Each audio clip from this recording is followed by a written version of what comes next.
मुझे थू आ रहा है अम्बेडकर वादियों से।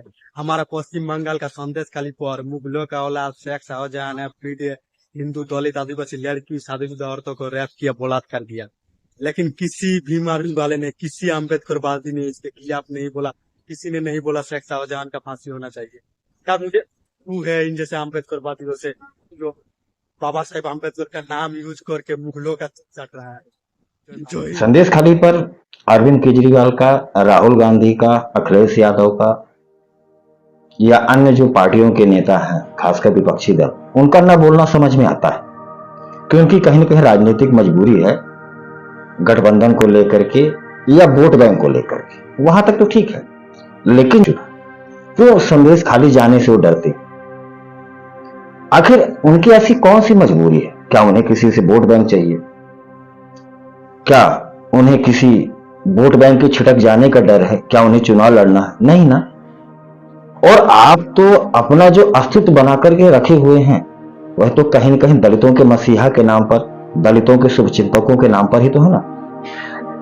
मैंने सोशल मीडिया पर जाकर के वामन मेश्राम का ट्विटर हैंडल चेक किया, उसमें कहीं पर भी संदेश खाली का जिक्र नहीं।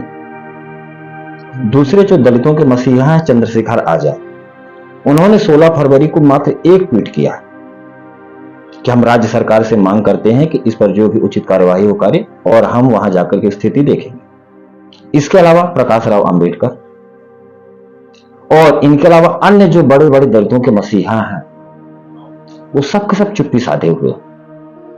आखिर ऐसी कौन सी मजबूरी है? मुझे समझ में नहीं आता। जब किसी दलित के साथ दुर्भाग्यवश हिंसा में, विवाद में कहीं किसी सवर्ण का नाम जुड़ जाता है या हमारे किसी हिंदू भाई का नाम जुड़ जाता है, तब तो आप बहुत ज्यादा भौंकते हैं। तब तो ऐसा लगता है कि जैसे आप तुरंत न्याय आपको मिल जाए और उसको जो भी पीड़ित या आरोपी है, जो भी आरोपी है, उसे तुरंत फांसी पर चढ़ा दिया जाए।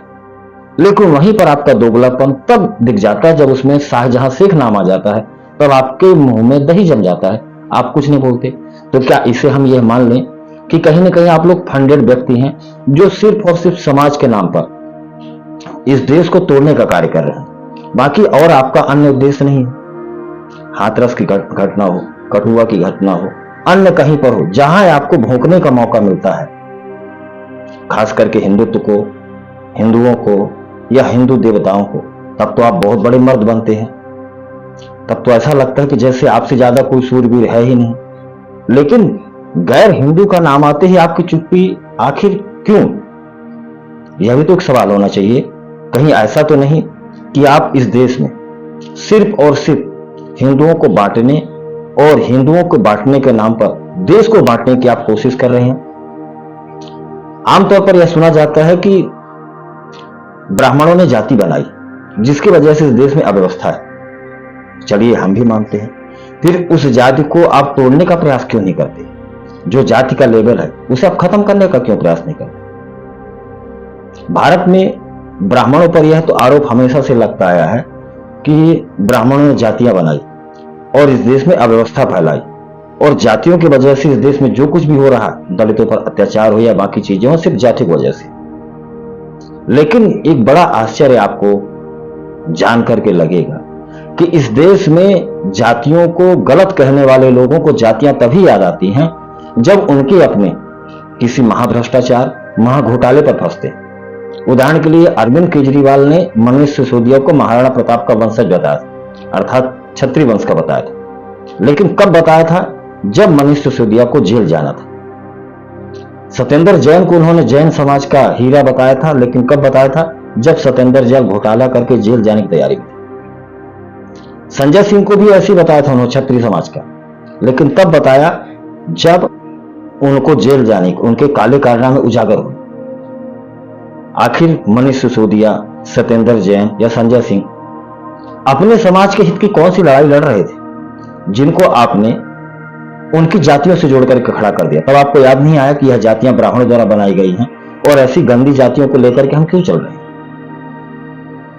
झारखंड के मुख्यमंत्री हेमंत सोरेन दुनिया भर का घोटाला किया, लेकिन जैसे ही उनको अब ईडी सीबीआई ने पकड़ने का प्रयास किया, वैसे उनको याद आया कि भैया मैं तो दलित हूं, मैं तो आदिवासी हूं, तब उन्होंने चिल्लाना शुरू किया कि इस देश के गोर गरीब पर अत्याचार हो रहा, दलितों का आगे बढ़ना यह सवर्ण लोग नहीं देख सकते। अरे कौन किसके खिलाफ खड़ा है? यहां हर व्यक्ति सिर्फ और सिर्फ कुकर्म भ्रष्टाचार के ही खिलाफ खड़ा है। पर आपकी मजबूरी क्या है? आपको घोटाले करना ही करना। आप जब सत्ता में रहेंगे तो आपको घोटाले करना है, और जैसे ही आप पकड़े जाएंगे वैसे ही आप जातियों का खेल खेलना शुरू करेंगे। यह बात हर उस पार्टी के समर्थक को समझनी होगी कि जो इस देश में जाति का खेल खेल रहे हैं, वह सिर्फ ब्राह्मणों के नाम पर, सिर्फ ब्राह्मणों के नाम पर अपनी जाति का गंदा खेल खेल रहे हैं। उन्हें अपनी राजनीतिक रोटियां ही नहीं सेकनी है, इस देश को छिन्न भिन्न करना है। वरना जातियां कहां खराब थी? हर कोई अपने अपने हिसाब से कार्य करे तो जातियां कोई खराब नहीं। इस देश में जातियों के मसीहा जातियों को तभी याद करते हैं जब वह उनके कुकर्म कुकृत सामने आते। मेरा तो सिर्फ और सिर्फ यही कहना है कि यह जो अपने आप को जातियों के समाज के जो ठेकेदार हैं, इनको आईना दिखाइए और इनसे सवाल जरूर करिए कि जब हल्द्वानी में हमारा पीड़ित अपना ही भाई, जो कि SC/ST अर्थात दलित आदिवासी की कैटेगरी में आता है, और जब उस पर अत्याचार होता है, तब आप आरोपियों को बचाने के लिए क्यों जाते हैं? यही तो हल्द्वानी में हुआ ना। इस देश में जब दलितों पर अत्याचार होता है पाकिस्तान में, और उनको बचाने के लिए जब CAA लाया जाता है, तब आप CAA के विरोध में क्यों खड़े होते हैं? जब इस देश के अंदर किसानों के हित की बात की जाती है, उन्हें एक नई मंडी का व्यवस्था की जाती है, तब किसानों के समर्थक क्यों आकर के यह कहते हैं कि नहीं, नई मंडी की व्यवस्था की जरूरत नहीं है, हमें सिर्फ MSP दीजिए। इस देश में जब जातियों के गौरव को लौटाने की बात आती है, महाराणा प्रताप, छत्रपति शिवाजी, ऐसे लोगों की, तो आप उनकी जातियों का नाम लेकर के सिर्फ और सिर्फ अपनी वोट बैंक क्यों तैयार करते हैं?